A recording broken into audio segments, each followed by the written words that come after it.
What's up, guys? So this is the second workout in my legs push-pull split. So this is my push day. I guess you could call it a chest, shoulders, triceps day. Although I don't do any real isolation work for my triceps, just because I feel like my triceps in comparison to my shoulders or my deltoids are a little bit too big. So I'm not trying to make them a whole lot bigger before my deltoids grow. But moving on, the first exercise of the day is flat barbell bench. Normally I would be doing a hammer strength plate loaded press, but we don't have that at the gym I work out in Sacramento, so for now I'm stuck doing barbell bench, which isn't really a bad thing. But this first working set is 135, and that sounds really light, but it's actually kind of hard for me at this point in my prep.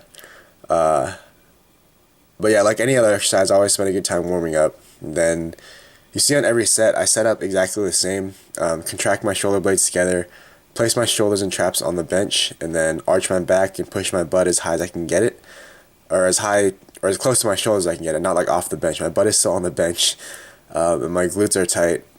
And then one other thing is I try to sort of externally rotate my grip. I'm not sure if this will make sense to a lot of you guys, but the idea is to externally rotate your grip without allowing your elbows to kind of fall inside or under. But that external rotation creates a little bit better torque and a more stable position for your shoulder. And like I said, that's provided that your elbow does not fall underneath. Because if your elbow falls underneath, that's sort of like doing like a jam press or a close grip barbell for triceps. But okay, so this third and last working set was 225. I think I got like 4. I don't really remember, but yeah, this is actually pretty hard for me. I'm getting quite a bit weaker, but you know, what are you gonna do? Prepping for contests, that's just what happens.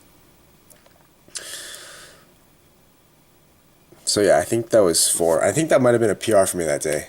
But anyways, next exercise is incline dumbbell press.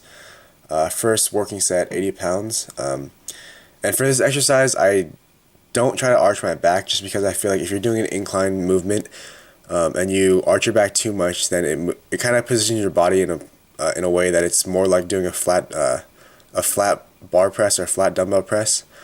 So I do try to keep my back relatively flat, and I try to put my butt all the way in the corner of that bench, just to make sure I'm getting the angle of motion that I want. And another thing I'll say for incline or any kind of dumbbell pressing movement is, I notice a lot of the time people don't get a full range of motion.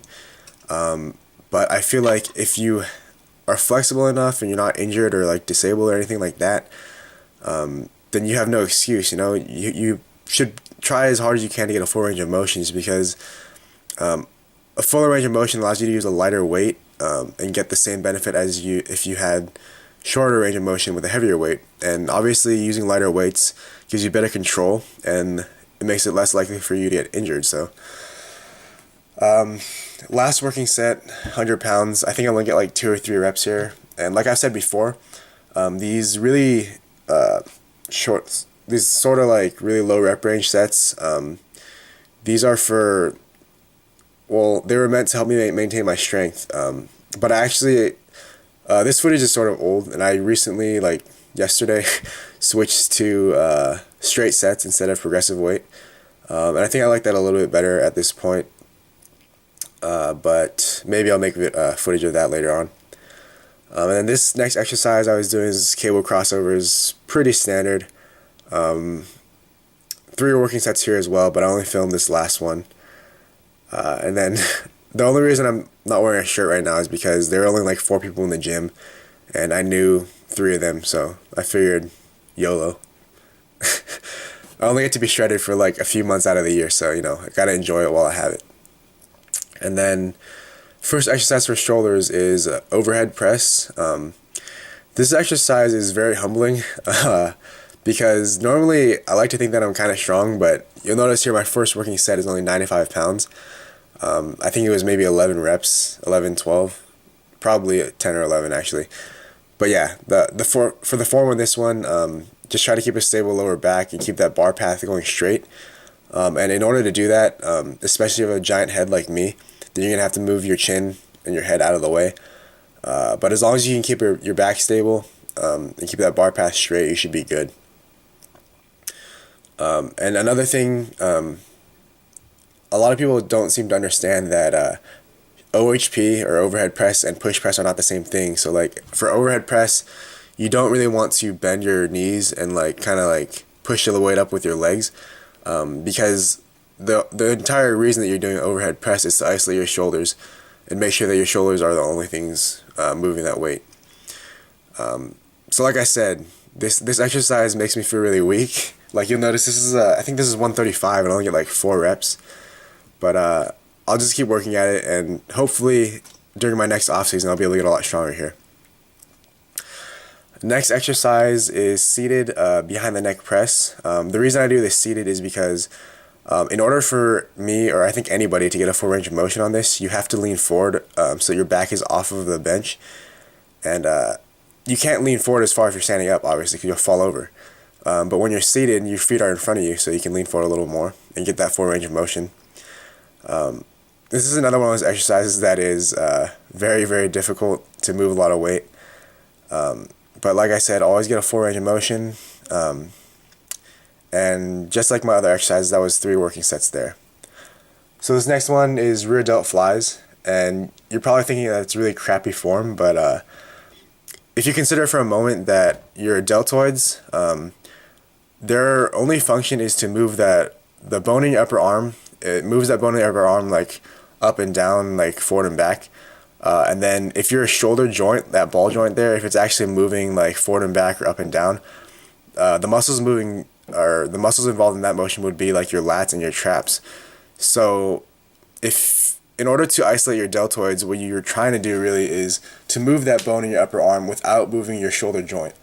And if you ever try it, you'll notice that it's really, your range of motion for your deltoids is actually pretty short. So the way it looks there, that is a full range of motion. The only thing I will say is that I think this set was a little too heavy for me because I'm kind of moving all over the place. But I mean, that's why I record myself, is so I can see what I'm doing wrong.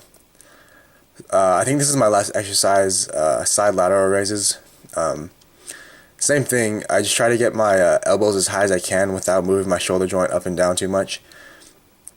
And one thing that really helps me with this is I try to, from like the elbow down, like my forearm, my hand, my wrist, I try to sort of relax all of those and let the weight kind of just hang there. That way it does a really good job of isolating my deltoids from all the other muscles. And like I said, I think that was the last exercise. So for now, that's it. I should have my last workout of this legs push pull split up sometime soon, probably the next week or so. But if you like the video, be sure to comment, rate, and subscribe. If you really want to support me, go ahead and share this video. But thanks for watching, and you can enjoy this side chest pose.